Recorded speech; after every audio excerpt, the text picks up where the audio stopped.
So now that the Batman's out and I've seen it 3 times and I'm going to be seeing it a 4th again this week, I finally have a full grasp of what the movie's about, how much I like it. I've dived into it, cinematography, writing, choreography, everything. Now I know where I would rank it in my Batman film list, and that's what this video is going to be about. It's going to be about my favorite Batman movies ranked from worst to first. Now, I've been wanting to do a couple of movie rankings recently. I've wanted to do my favorite Batman films. I've also wanted to do my favorite superhero films, since I do talk a lot about that on this channel. And I've also wanted to talk about my favorite movies of all time, my top 10 list. Not only would there be a lot of movies that simply are not superhero films on that list, because I love all film, but I think it would be really hard to do right now. That is something I'd have to sit down and really think about. So for now, we'll start with Batman films, and eventually I'll get to those videos.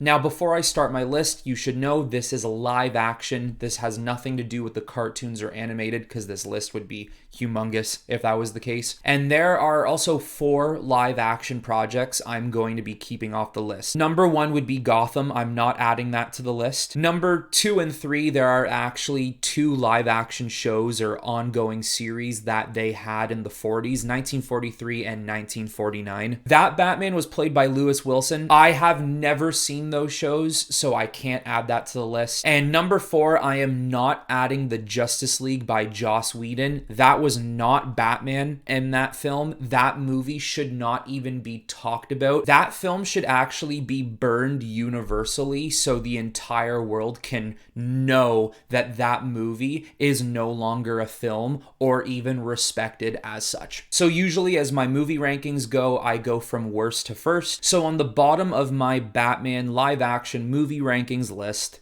I have Batman and Robin. This is another movie that deserves to be universally burned, just like Joss Whedon's Justice League. We do not need to spend any more time on this film. Let's move on. At number 10, Batman Forever. This is another movie I really don't like. I know a lot of people appreciate Jim Carrey's Riddler. I'm not a fan of it at all. I'm not a fan of the movie. And that's not to say I don't like Jim Carrey, because I do. I just don't like the Riddler or the interpretation of it, how it was written. Not a big fan of Val Kilmer as Batman or Bruce Wayne. Didn't like those movies. Once again, don't need to really be talking about this one. Let's move on. At number 9, I put Batman 1966 with Adam West. Now, the reason why this is so low on the list is because, of course, those days are gone. The days of the poppy, colorful, cringy, cliche, cheesy Batman is done and over with. Batman is not like that anymore. He is no longer a hero per se. He's an anti-hero. He's a vigilante. He operates completely differently and is honestly just a completely different character. I don't really think there's room for Batman to be carrying around shark spray in his utility belt anymore. Now, I used to watch this movie a lot when I was a kid and I was getting into Batman. It's a great place to start, especially if you want something a little funny and cringy. And I respect for its time that, a lot of people might have been like, wow, Batman's so cool. The way nowadays we say the same thing, but in a completely different vibe of the Batman. Even though this movie is so far down on the list, I still do respect it for what it was back in the 60s. Now, for a lot of you in your late 30s, 40s, 50s, maybe even 60s, I know there's going to be quite a few of you who are not going to agree with this list I have here, but of course this is all opinionated. At number 8, I have Batman Returns. Being completely honest, I don't like these movies. I'm not a big fan of this genre of Batman. I'm not a big fan of the world that Tim Burton created here. I'm not a fan of Tim Burton in general, and I know there seems to be 50-50 love for Michael Keaton. There are a lot of people who don't like him, but there's a lot of people who do. I find myself right in the middle. Like, I don't hate Michael Keaton, but I have no interest in seeing him come back for the Flash film. I think, Michael Keaton has a certain vibe to him where, yeah, sure, he could be a good Bruce Wayne, but I never felt his Batman, and even frankly his Bruce Wayne, I've never fully been into it. And I don't hate Michael Keaton at all. I think he's a good actor. It's just like I said, Tim Burton's vibe, it doesn't flow well for me. I don't really like Danny DeVito as the Penguin. Michelle Pfeiffer was a great choice at the time for a Catwoman. The only things that work for me in these films is simply the fact that it is a coming of age where Batman is now becoming darker, more serious, more prominent in the superhero world. I mean, Batman's been important to the superhero world since the 50s. But in general, it's around this time where we started to realize that Batman can be taken seriously on screen in a more of a darker tone. That's the only thing I think I have going for those movies, is simply just the atmosphere. But other than that, not a big fan of them. Then at number 7, I do have Batman 1989, the very first one with Michael Keaton and Tim Burton. And I don't want to spend too much time on this movie as well, because I pretty much just explained how I feel about it with Batman Returns. I know there's a huge love for Jack Nicholson's Joker. I can't do it. I don't really like it. I don't like the vibe. I don't even really picture Jack Nicholson as a Joker. And I know this is probably going to make a lot of people mad, but once again, don't get mad. It's just an opinion. And if you do love these movies or Jack Nicholson, all the power to you. That is good. It's just, for me, once again, I will state that I do appreciate the fact that these movies do stand on a pedestal of pretty much saying, hey, a Batman like this can exist. More darker, grittier, grungier.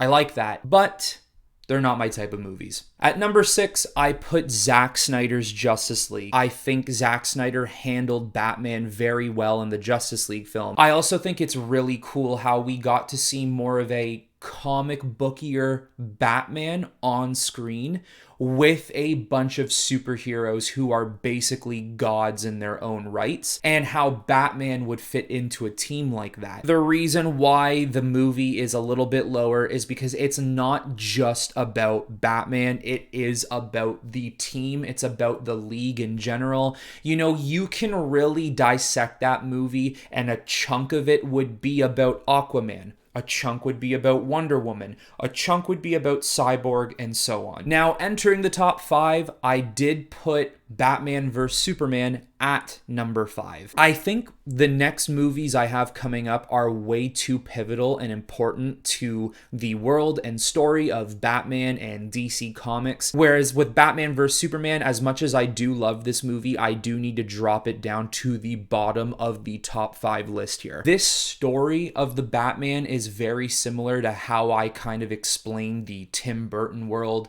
and the Michael Keaton Batman, whereas I think there is a lot of people who love Ben Affleck as Batman, who love the story they developed, but I also think there are some people who absolutely hate it, who just don't like it at all. And I understand, in a sense, this Batman kills.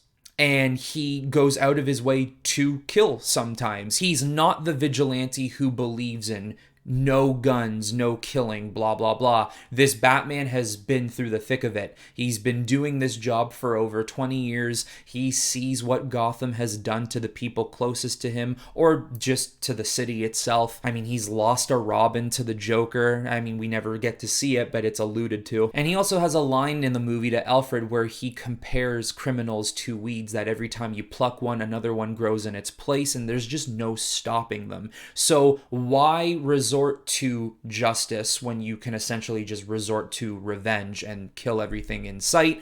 Even if you don't fully go out of your way to be a murderer, he still finds ways to, hey, if a criminal's in my way, I'm gonna kill him. I do appreciate the idea of a Batman who has lost his sense of justice or all signs of hope, but I also really like how in the movie it tries to bring that back to him. It tries to bring Batman to the side of justice instead of morally killing everyone, which is exactly what he was against his entire career and life. At number 4, I placed The Dark Knight Rises. This film was a perfect ending to the trilogy of the Dark Knight trilogy. You know, when you look at the Dark Knight trilogy, the first film is the test of the body. It's the test of strength. In the second movie, it's more about the test of your mind, mentality. And when you look at the third film, it really is a test of everything, but more so, I think it's a test of the man himself. I say this all the time. The Dark Knight Rises is not really a Batman film. It is a Bruce Wayne film. It is a movie about how Batman needs to accept the fact that he has always been Bruce Wayne, and Bruce Wayne may have actually always been the answer in a lot of certain situations. This movie's 2 hours, 40 minutes, 45 minutes, 20 minutes of the film, you actually see him as Batman. The movie is more so Bruce Wayne. Following the trilogy, following the story, following the fact that he simply needs to accept he is Bruce Wayne is a beautiful end to his journey as Batman. Now, inside of the top 3, at number 3, I have Batman Begins. This movie is a gorgeous origin story and beginning of a Batman story. I think this movie completely captures the idea of a man who is lost in his life. It really goes to show the hatred that Bruce has for criminality, for the unjust. And I do once again think this is a fantastic beginning of a man who deep down knows he can do more than just be a rich kid who lives in a old mansion or a penthouse overlooking Gotham City. Another thing that Batman Begins did, but even just the trilogy as a whole, with enough time, dedication, power, strength within your own mind and in yourself, courage, bravery, all of those heroic traditions and standpoints within a human, if you just truly believe in yourself and believe that you can do more than what Bruce was doing at the beginning of Batman Begins, which was running away from his destiny. If you just run towards your destiny, look at the things you can accomplish. Now, at number 2, and I know everyone has been having this discussion, what is the best Batman film of all time? I know it seems to be very 50-50 right now, but I will answer that question for you by telling you what my number 2 Batman film of all time is, and that would be The Batman. Yes, this movie is already on my top 2 for Batman films. I love this film. If you have not seen my review for it, go check it out. Link in the description below and a tag in this video. This is a much different take on the Batman, but also too, it is so similar in so many ways.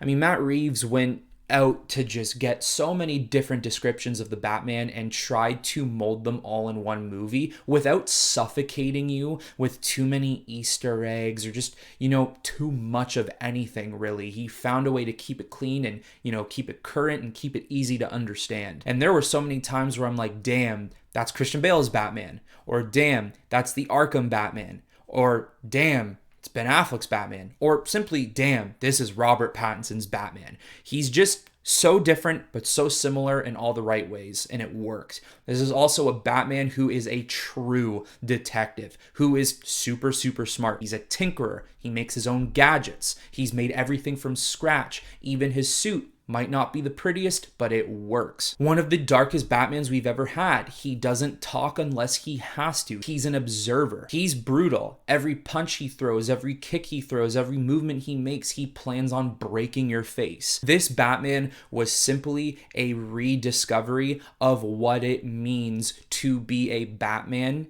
in a grounded world. Then, of course, I don't even need to say it, but at number 1, The Dark Knight. The Dark Knight is not just my favorite Batman film of all time. It's not just my favorite superhero film of all time. It is my favorite movie of all time. Because really, when you look at this movie, it doesn't even need to be categorized as a superhero film. You could get away with calling this a mystery, crime, drama, thriller. I could make a top 10 list about romance comedies, and somehow this movie would make it number 1 on the list. I could make a list of my top 10 documentaries, and I don't even watch documentaries, and somehow this movie would make it number one on the list. I may have explained this on the channel before, but if I haven't, The Dark Knight is so near and dear to me. It is the most important film I've ever seen in my life, because not only do I love Batman nearly more than anything, but it is this movie that made me get into this type of career: content creation, film, whatever it may be, screenwriting, script writing, anything. If that movie never came out, if I never seen the movie, if I maybe never even saw the movie when I did,